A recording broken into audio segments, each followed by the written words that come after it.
Guys, tuturuan ko kayo kung paano malalaman kung may violation ng video mo or kumikita ba to.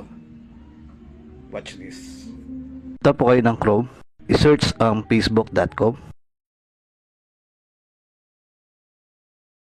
Pakiclick ang tatlong tuldok, dyan makikita ang desktop.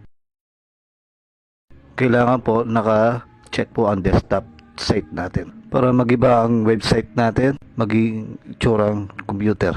Nakikita nyo po yung profile nyo, pakiclick po yan. Sunod, pakiclick po ang professional dashboard. Pakiclick ang Meta Business Suite. Pakiclick ang Just Once.